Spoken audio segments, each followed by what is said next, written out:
เชิงก็มาแป๊บมาแป๊บจะใช้หลังไปทำอยู่ด้านลายแท้ใช้กระพุ้นเลิศนะ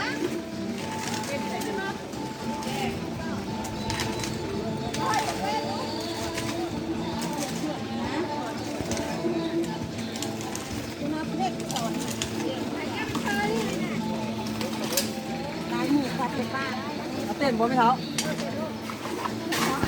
ไม่เท่าก็เขามาใกล้ๆในไม่เท่าโอ้ยบ้า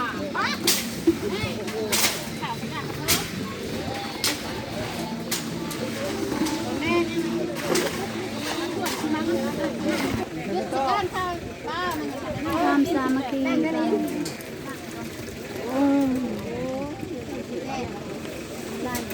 ทางนั้นเป็นทางเลเซอร์เลยนะ ลายปีหู สามัคคีกันพี่น้องเลยเฮ็ดเวทพักผ่อนก่อน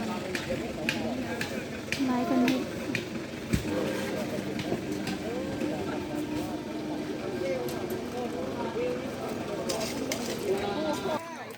สำเร็จมาเนี่ยเตรียมขึ้นเขาควาย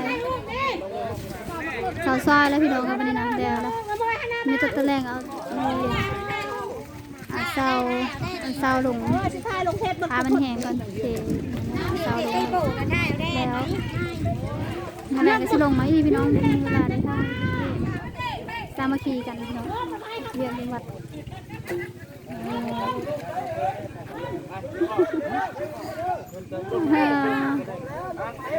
ตอนนี้ตะแรงลงมาเมื่อพี่น้องมันก็กินผักกินเขามันกินเขาแล้วก็สิลงมาเฮ็ดมือแล้ว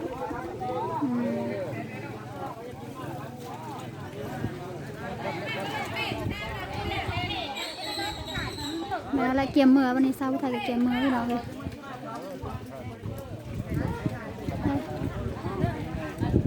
อะไรการล้างมือมาเลยหน่อยเลยมันนี่พักผ่อนก่อนมากินข้าวยืดในซอยได้สิ11 โมงกันจากโมงละพอดีเบิ้งโมงเลย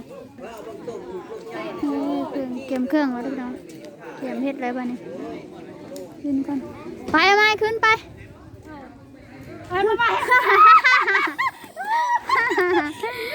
ย่างมือแล้วพี่น้องมานี่เบิ้งแล้วที่เพจลงเพจแล้วมานี่มันกินข้าวเยอะมาได้สาวไทยกับพี่มากินข้าวเยอะเลยพี่น้องไหมแม่ลงเพจสาวไทยเมื่อพักผ่อนตอนแรงลงมาเมื่ออีพี่น้องแต่ตอนแรงคือชิบได้ท่ายเขาเบิ้งแล้วตอนแรงกันมีโอกาสจะท่ายเขาเบิ้งนะพี่น้องเด้อ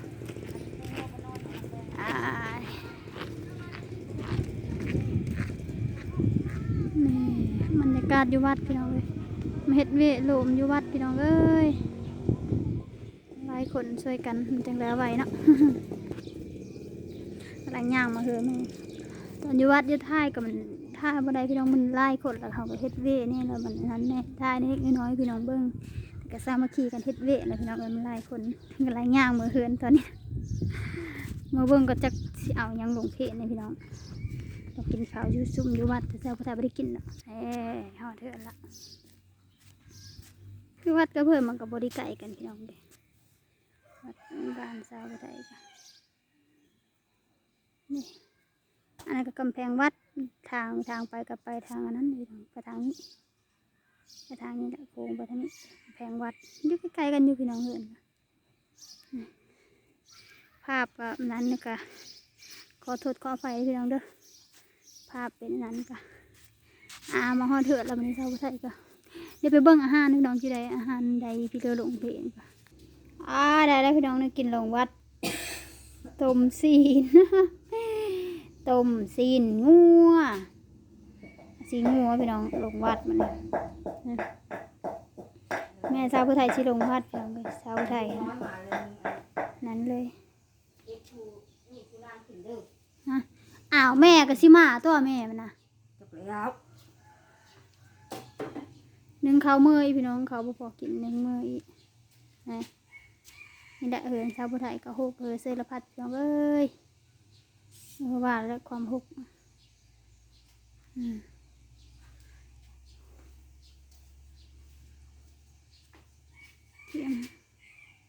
เฮ็ดชาเอาบ่แม่ ต้มเทสาเอาเทสาพี่น้องเอาเพชรเอาหอมเซอร์เอาโกโก้เอาพิเดเซอร์ด้วยกันเอาลงเลยบัดนี้ผมโกรธเลยช่างนี้เนาะ คลิปดีกับชีซ้ำนี่แหละพี่น้องเอ้ยมื้อนี้อยู่เพิ่นพี่น้องเอ้ยคือว่าระดมทิศเพศน้ำเพิ่นเด้อยังจะหยาบอยู่ไหมเอ้ย เนี่ยพอกินได้อยู่แล้วอันนี้ ปูเอาเฉยมันจะหยาบอยู่จะสระผมบ่คลิปดีกับซ้ำนี่แหละพี่น้องเอ้ยเป็นเลยชาวไทยคลิปหน้าชาวไทยที่ท่าเบิ่งอีพี่น้องจะสิมีคลิปไปเลือกกับสินั่นเด้อพี่น้องเด้อผู้ใดมักอย่าลืมกดไลค์กดติดตามกดกระดิ่งพร้อมเป็นพี่น้องเด้อเพื่อบ่ให้พลาดกับคลิปต่อไปเลยว่าบ่ให้นั่นเนาะกดกระดิ่งแล้วชาวไทยเอาคลิปยังลงก็จะได้เห็นได้พี่น้องเด้อคลิปนี้ก็จบเท่านี้เลยพี่น้องเด้อไปก่อน